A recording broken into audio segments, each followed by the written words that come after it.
All right. Hello, Shavua Tov, everyone. It's Shabbos Vayishlach. Interesting little question. In the in Pashas Vayetze, we see that Yaakov gets out of Beersheba, and when he sleeps at the place, they have his famous dream with the ladder. It says that he took stones and he put them around his head to protect himself from the animals.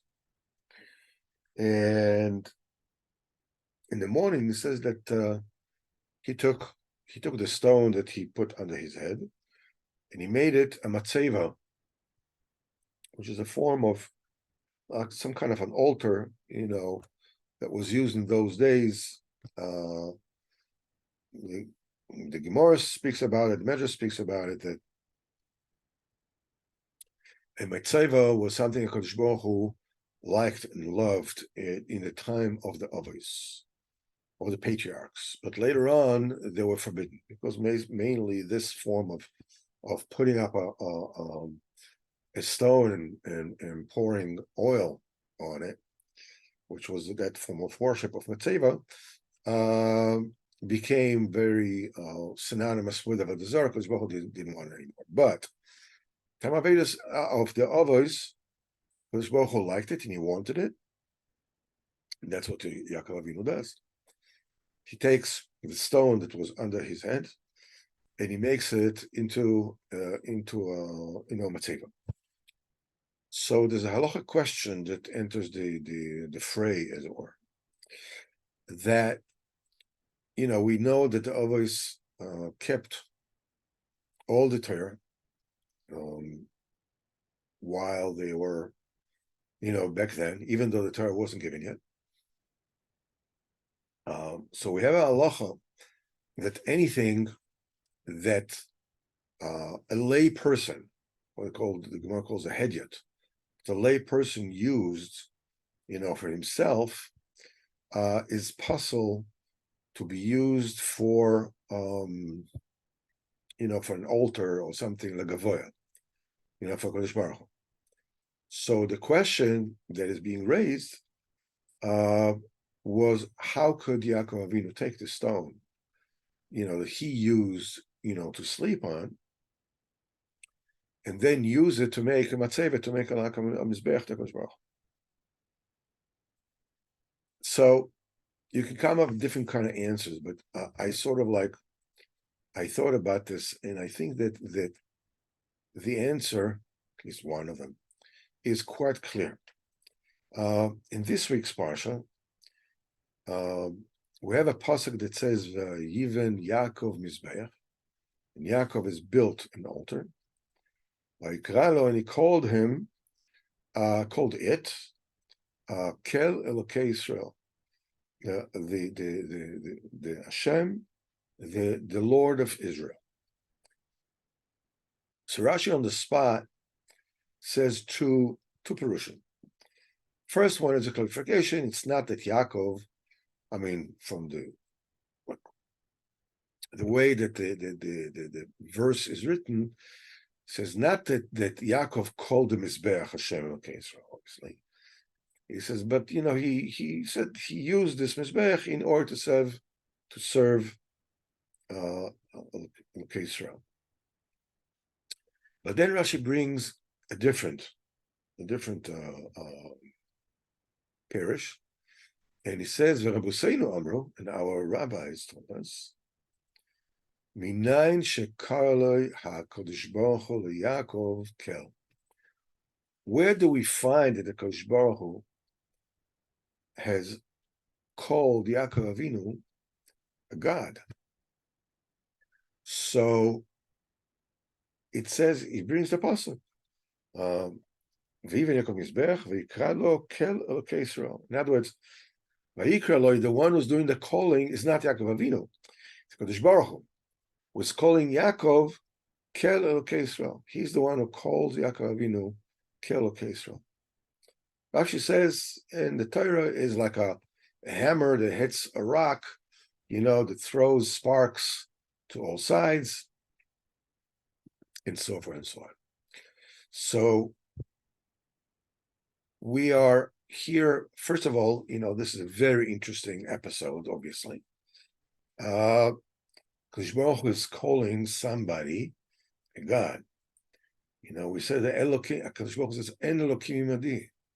He says, Reu ki ani Hashem, and observe that I am Hashem, ve'en Elokim Imadi, there's no other God besides me. I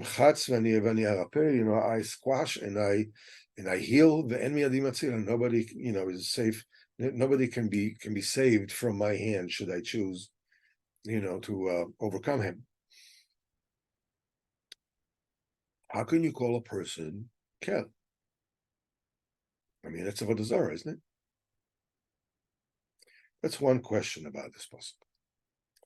The second question is actually when you look at the syntax of how that verse is stated, it seems awkward. It says, and he called him. So obviously, who is the called? According as if we go with this parish of what Chazal is meaning, Vayikra, who's doing the call? HaKadosh Baruch Hu. Loi, who is it talking about? To Yaakov. Vayikra lo kel. Okay. And then at the end, he says lo Yisrael, which means that the pasuk is like, it's sort of like, it's very clumsy. It means like, Vayikra loi, and somebody called him, which is Yaakov Avinu, kel. They called him kel. They called him a deity. It says, who is the one who's doing the kel? Elokei Yisrael. That's the mention at the end. So it's a little bit of a roundabout way, clumsy to say HaKadosh Baruch Hu is called Yaakov Avinu kel. If you wanted, if that was the Poshup Pshat of the Pasuk, supposedly should have said, Vayikra Elokei Yisrael Loi, HaKadosh Baruch Hu is called him kel. That's the way it should be written. So that in itself answers the question of how can anybody, any person be called a God? The answer is, what kind of God does Yaakov Avinu become or is that does not create a collusion with the principle that is nothing except the Kodesh Baruch Hu? The answer is that what kind of God did Yaakov Avinu become? He became Elokei Yisrael. He became synonymous with Elokei Yisrael. He became one with Elokei Yisrael. Now, the Yaakov Avinu is the expression of HaKadosh Baruch Hu in the world. You know that principle, Zohar says that in the time of Avram and Sarah, that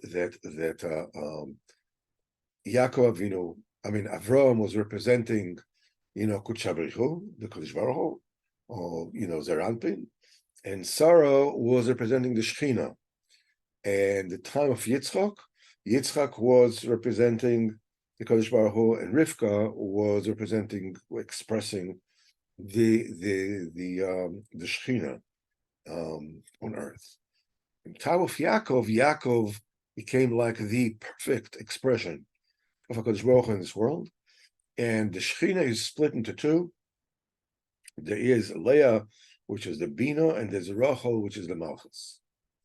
That's like the most refined expression of HaKadosh Baruch Hu and the Shechina in the world. Yaakov, and then Midrash says that Tzurosai Shel Yaakov, the form of Yaakov, Chakuka B'Kisa Koved, is engraved in the throne of the honor of Kodesh Baruch Hu in Olam Abriya, which is Olam HaKisa. Now, obviously the word Kisa as throne is a euphemism. The Kisa, originally what it means is like a cover that covers up the Kodesh Baruch Hu, so that Kodesh Baruch Hu can be accessed by this world. It's like a king that is sitting on his throne is like getting down. Kodesh Baruch Hu is Kevayochel sitting on the Kisa Kavod. It means that this is how Kodesh Baruch Hu is being able being able to be expressed in this world, because there is a screening, which is the Kisa, was Mishal Mechase, like we say Rosh Hashanah Bekeslev Chagenu, that covers, when the moon is covered. Bekeslev Yom Chagenu, so Kisa covered means it covers, it conceals the Kavod Kodesh Baruch Hu, so we are able to look upon a Kodesh Baruch Hu, as it were, and still remain as separate entities. Because when you take a candle and put it next to a bonfire, what happens is that the flame of the candle jumps into the bonfire, disappears into it. Kodesh Baruch Hu is Ein Sof, he is infinity. The only way that we can gaze, as it were, upon him is if we have something in between us that will lesser the light of Kadosh Baruch Hu to the degree that we can actually, gaze it without disappearing in existence. I remember when we were kids, and there was an eclipse of the sun. So we were not able, obviously you can't look at the sun. If the person looks at the sun, gets blinded. So what we did was we took a sheet of glass, took a candle, and then we burnt it right next, the glass, right on the glass. And what we would do, it would cover the glass with black soot. And the glass would become black, the glass would become black. And then we would take it and we would look at the sun through that. And we were able to see the eclipse. And we were able to look at the sun because that soot, that black film of soot on the glass reduced the light of the sun to a degree that we were able to gaze upon it without being blinded. That is what the Kisa Kavod is. In other words, what we can see through the Kisa Kavod is a Kodesh Baruch Hu. So we say that the form of Yaakov Avinu is engraved on Kisa Kavod, means when we looked at that, when we look at this blackened sheet of glass, and put it against the sun, with Kisa Kavod, we put it against the Kodesh Baruch Hu, we see the vision of Kodesh Baruch Hu in the form of Yaakov Avinu.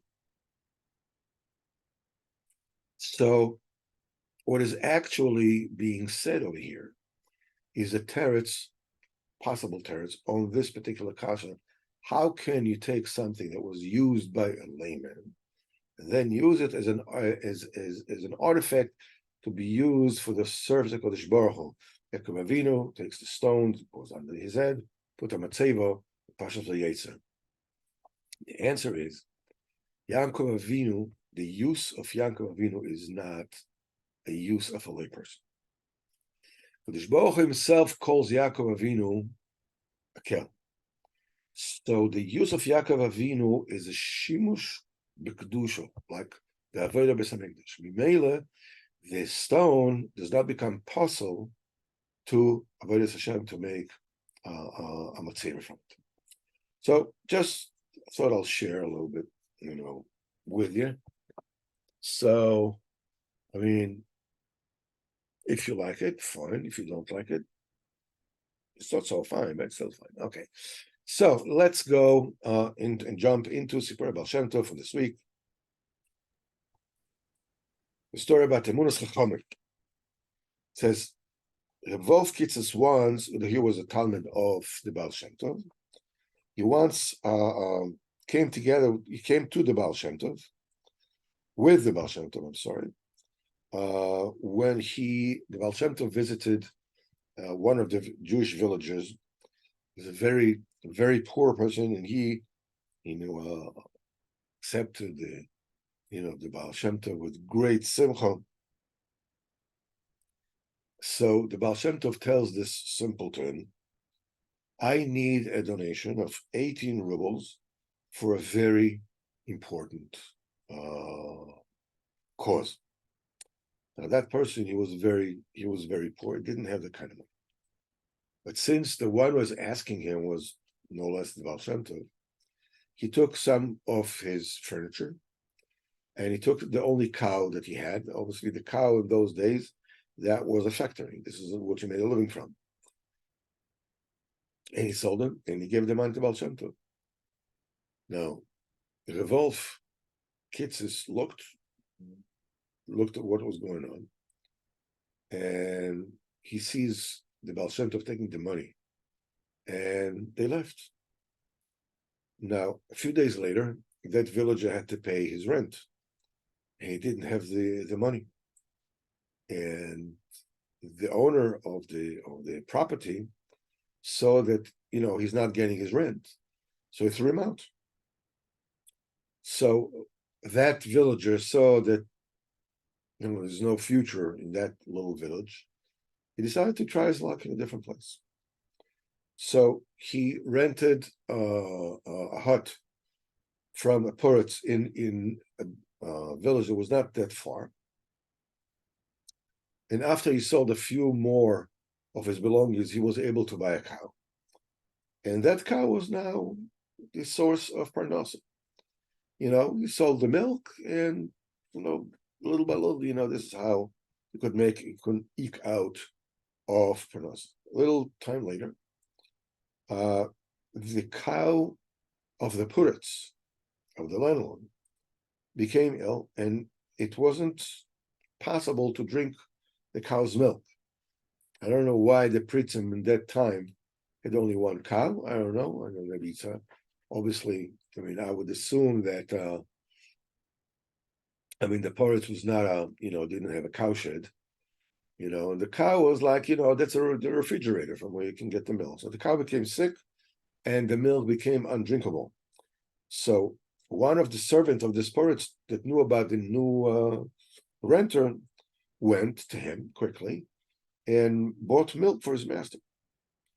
When the porridge tasted the milk, he says, this is an unbelievably good milk. This is yummy. This is really, really good. He says, tell the owner of this cow that if he is going to let me be his sole customer, I will pay him very, very handsomely. Okay, that already changed the mazel of this villager.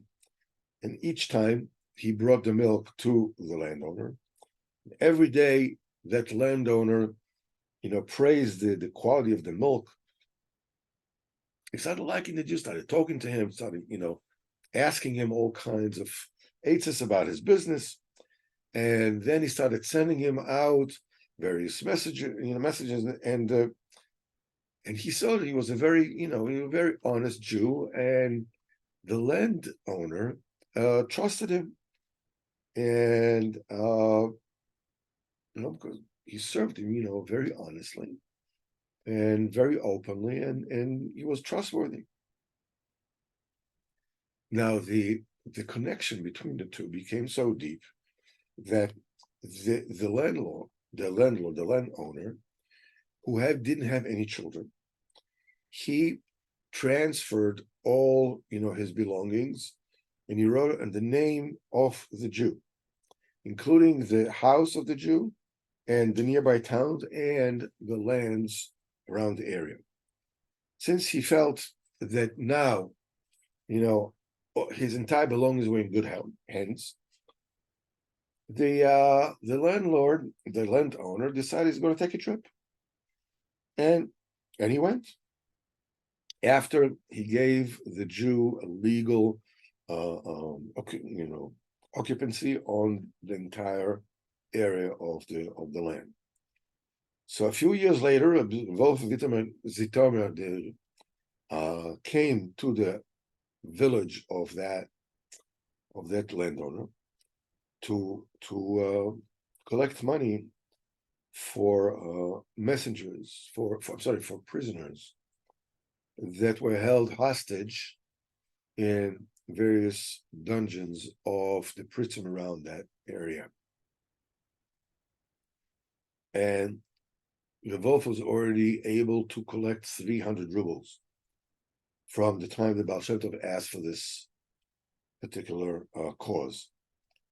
When he met with the Rav of that of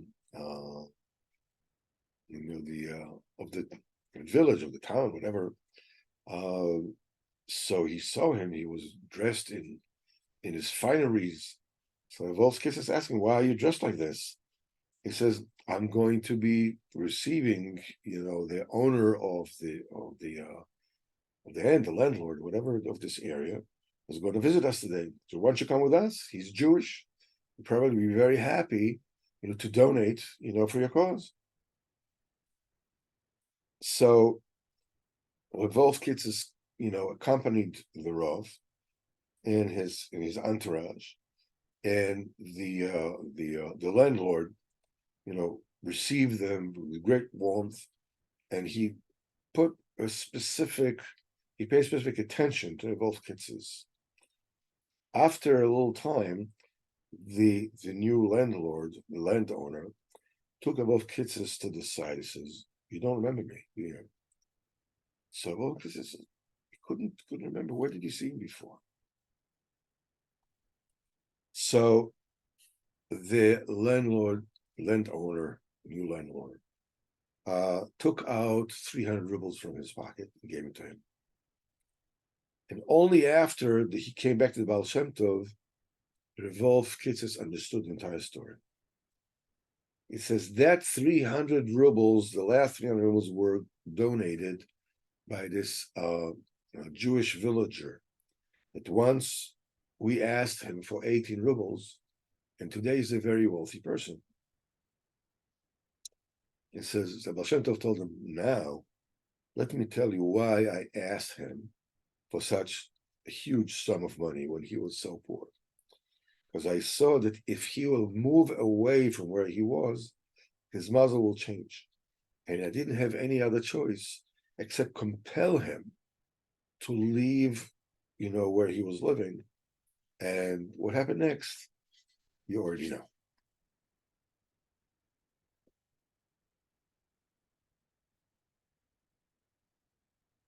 Very interesting in the sense that by Rabbeinu HaKodesh, there was a story that was, I don't know if this is similar, or actually is almost like the opposite in a way, that Rabbeinu was traveling in his carriage, and he was sitting there with Veiklis, and Rabbeinu's Shamish, you get to hear what kind of madriga the people, the Gaboim that they were. He saw that Rabbeinu he thought Rabbeinu was asleep, so he like hinted to the wagon driver, to get off the highway and visit, stop by a relative of his.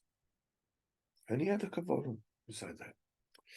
So they went and they got to that place. Rabbeinu made himself as if he doesn't know anything, just got off the wagon, and they got to the house of that person. That person was, it's a kind of poverty we cannot understand in our days.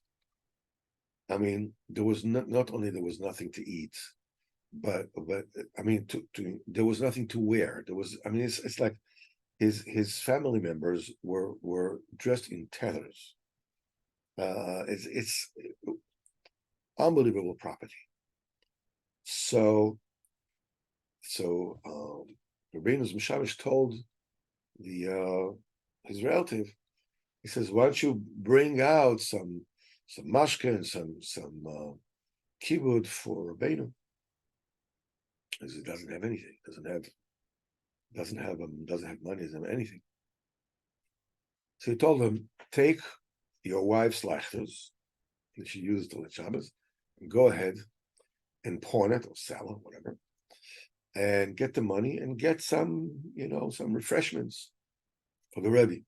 And he did that. He took the candlelights, the lechters, and he went and he sold them or pawned them, I don't know. And with the money, he brought some, some cakes, something to drink, whatever it is, and he brought them for the guests. So while they were there, the Rabbeinu's Gabe, to Rabbeinu, you see that, this person is so poor. And so why don't you, give him a little shefa, give him some bounty, give some shefa so he can be able to pronounce him. So Rabbeinu says, I don't have any shefa for him. So the Gaber, Rabbeinu's Meshamish, said, would you mind if I gave him a shefa? Rabbeinu said, no problem, go ahead, give him. He said, I'm afraid, maybe you'll say, that I will die, and then I will die if I give him shefa. Rabbeinu says, no, that's not good. Go ahead, give him shefa. So the Shamish, sexton, took a pail of water and spilled it in the middle of the room. The whole house was one room. And he took a sweep and he started sweeping the water. And he said, shefa to the north, shefa to the south, shefa to the west, shefa to the east. And as the water came, Rabbeinu lifted up his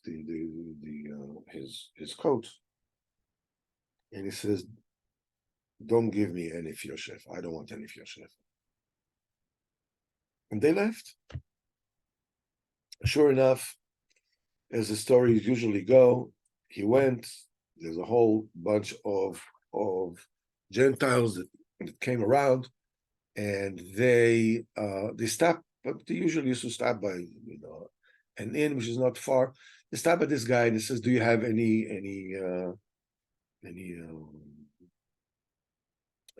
liquor, whatever it is?" He says, "No, I don't have anything." He says, why don't you buy some? We'll buy from you. So he says, I don't have any money to do that. So they said, someone, listen, we're going to town. It was not a shame, we're going to some business, whatever it is. Tell you what, we're going to lend you the money.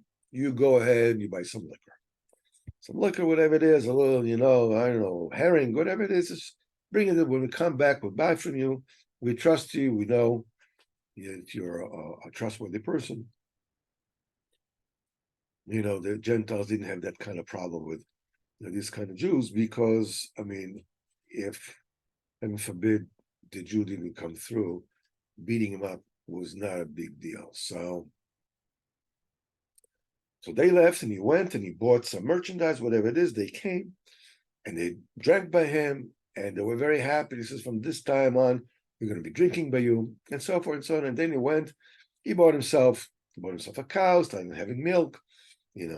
After milk came, I don't know, chicken, whatever it is and he started selling, and these Gentiles were hide sellers, so skins of animals. So he bought it from them, and he went to town. He says, "Oh, b'kitzur," his luck started to change, and he became basically, it wasn't that he became very rich, but he was like. He was middle class, whatever you want to call it. And he became very busy. And since he was so busy, he didn't have time for Avodas Hashem anymore. And because of that, whenever he went to Breslov to meet with to go to the market, Breslov was the main marketplace, a fair. So he tried to go very quickly. Rabbeinu's house was was in the place where you go into the market. So he tried to go very quickly so that So Rabbeinu won't notice him and speak to him. And he was very busy. He had things to arrange. And he didn't want his time to be caught up, with quote unquote idle talk. He had to take care of things. So he went quickly, and Rabbeinu was standing by the window, and he knocked on the glass. So called him. So, well, now they already called him. Obviously, it's not their chance not to turn to him. So he came. So Rabbeinu told him, did you look up at the heavens today? Did you look at the sky today? So he just said, listen, I'm very busy, I'm trying to get. So Rabbeinu called his mishamish, and he said to this person, who's this mishamish around? 50 years from now, there's going to be a different market here. Nor you nor me are going to be around. And he looked at the shaman and he says, look what you did with your bounty, with your shefa. He doesn't even have time to look up at the sky, to look up to HaKadosh Baruch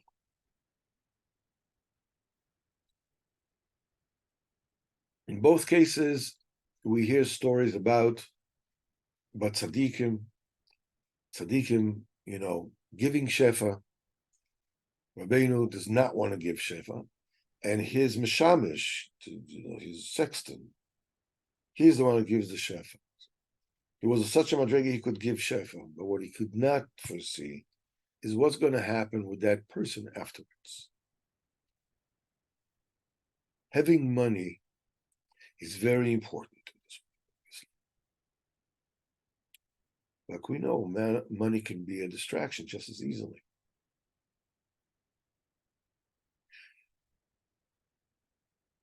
Let's talk a little bit about this inyan of what Rabbeinu is saying here, look up in the heavens. And let's read the Sichos Haran for this week. And this is actually the subject of this week's Sicha. It's somewhat long. You see here, this is not. Okay. All right, here we go.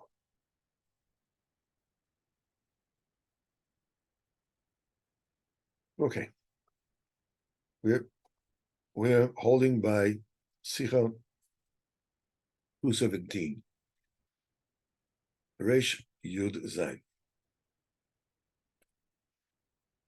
Rabbeinu says, it is written in one sefer, that which is written in the books of the Mechakrim, the scientists or whatever, a proof that you need to use your seichel to investigate, to understand HaKadosh Baruch Hu, to understand what he does.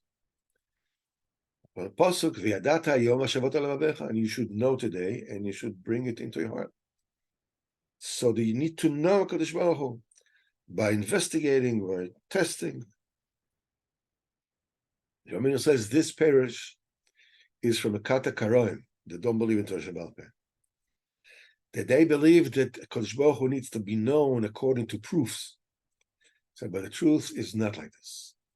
Really, the way to know HaKadosh Baruch Hu is only through Emunah Shlema. And Dafka, when you go with Emunah Shlema, which seems to be like a simpleton's way of Akaras Hashem, Yosef afterwards to a great saga in knowing the greatness of HaKadosh Baruch Hu. He says, "V'rastichli be'emunah," and I will betroth me to me with emunah, Yedat Hashem, and you will know Hashem. And Russell writes in Sichos Galuach, very, very at great length, that the main knowledge is through emunah. And really, the main parshat parish of this psukim is they say Yadata Yom Hashavot Levavecha, and also Das Elokei Avicha V'Avdei. You should know the lords of your forefathers and serve him. But also, you should know that Hashem is Elokim. Now, all these psukim, supposedly, saying that you need to know a Kodesh Baruch Hu, know his das, his knowledge, his investigations. He says the main warning over here is simply to know and remember a Kodesh Baruch Hu at all times. Don't forget a Kodesh Baruch Hu. It's and at no time. It's like I say that the ways of kings and masters, that they warn their servants, they should know that there is somebody ruling upon them, especially the soldiers of the king, that they teach them.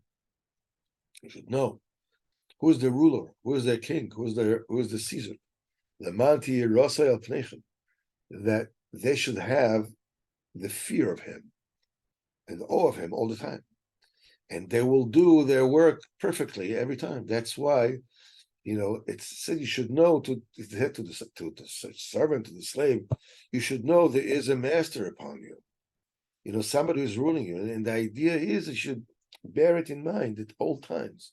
And you shouldn't forget and do something against the will of his master. He says the same way, that we are being warned all the time, you should know the Lord of your fathers. In other words, you should know and do not forget at all times. You should know. He says, obviously, you need to be forewarned and warned again and again and again, even though everybody knows Hashem is Elokim. But still, because this world is making people so busy, distracts people so much. The world with the busyness, the tasks, the to-do list, as it were, and its taivas and the shtusim. It is the many who, at most times and many times, simply forget HaKadosh Baruch Hu.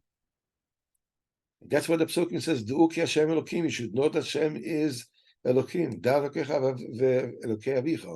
In other words, take it in your mind very, very firmly until your mind will be tied strongly in your mind and your heart at all times. You should know today, and put it in your heart. That's the shleimus idea. That's the perfection of knowledge. When you connect the das to the heart, to know very, very well at heart, Hashem Elokim, Kadosh Baruch Hu is the Elokim.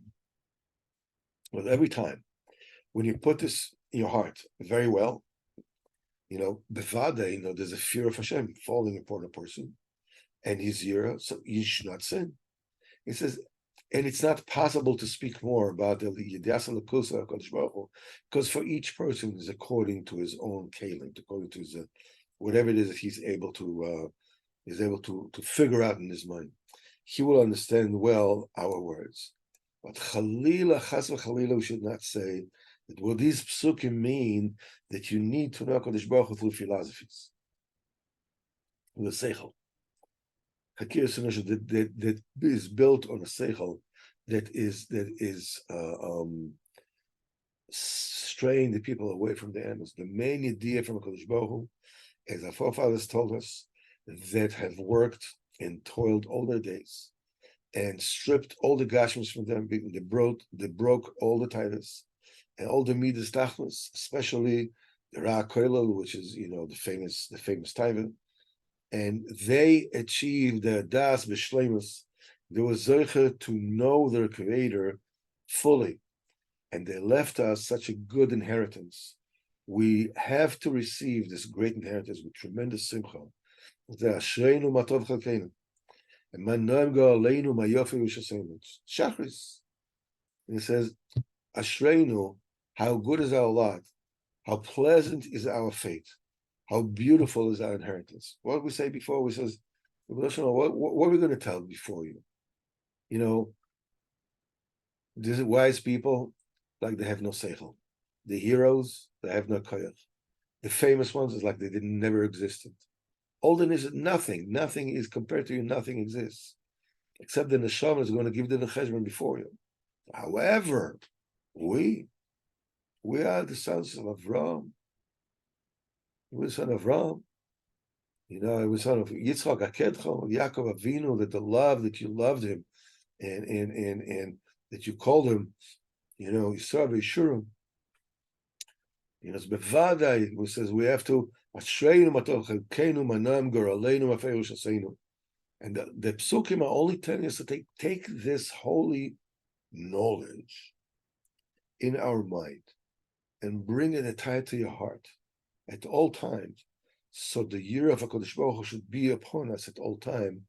We should never ever sin. So this is a fundamental idea of anybody who wants to serve HaKadosh Baruch Hu. There are many different ways of knowing HaKadosh Baruch Hu. There are many different ways of belonging to the frum community. But you should know that it is not that uncommon amongst very chashav yidden, from communities, that they figure, they have some kind of a tfisa by the rabbi, or by the Torah, or by the shul. They understand these things. But the Kodesh Baruch Hu,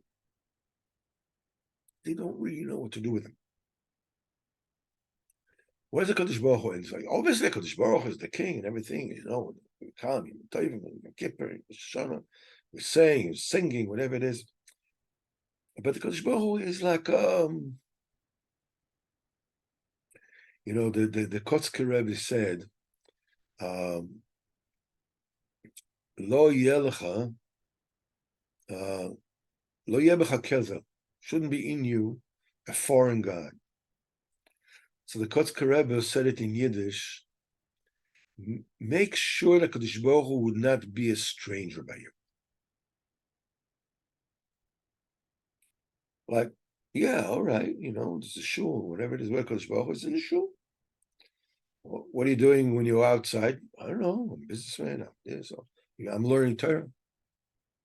It's like my chavrusa told me in Jess, that they asked, a colleague of mine, did you speak to Kodesh Baruch Hu today?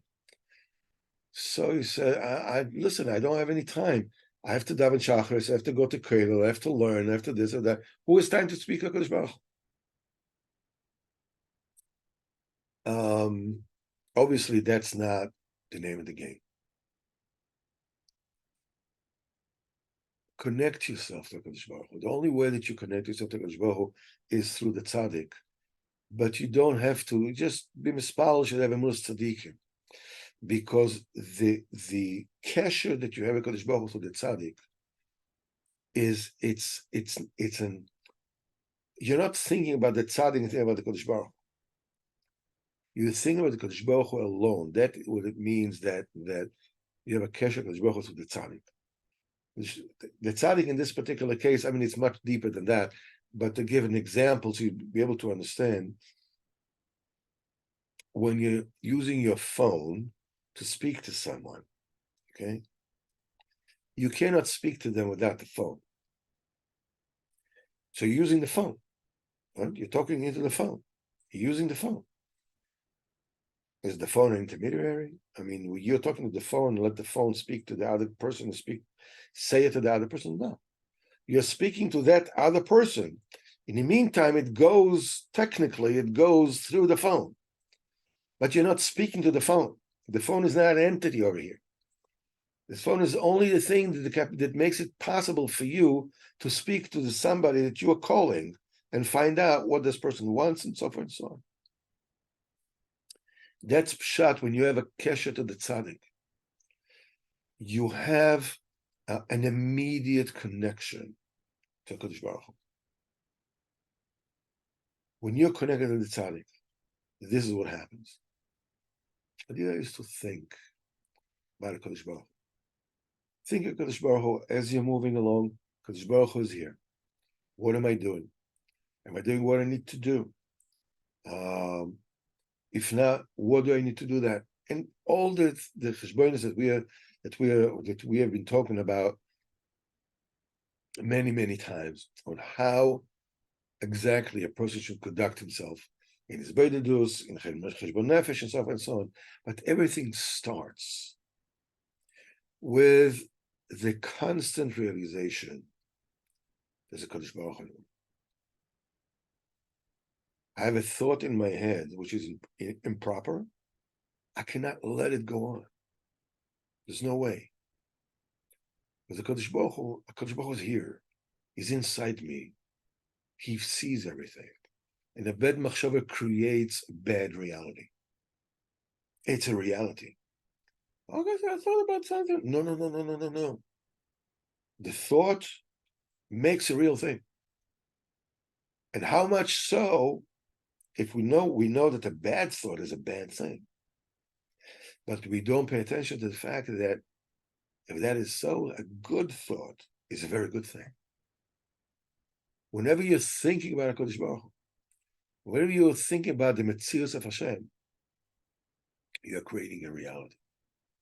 It's a very good thing. That kind of indelible connection between you and HaKadosh Baruch Hu is a must at all times.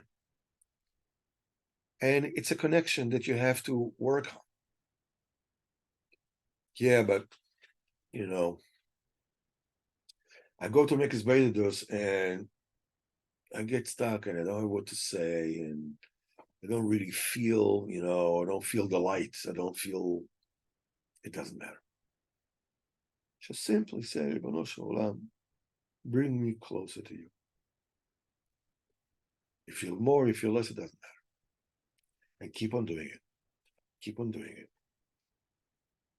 As the song goes, knock, knock, knock on heaven's door. He'll open it for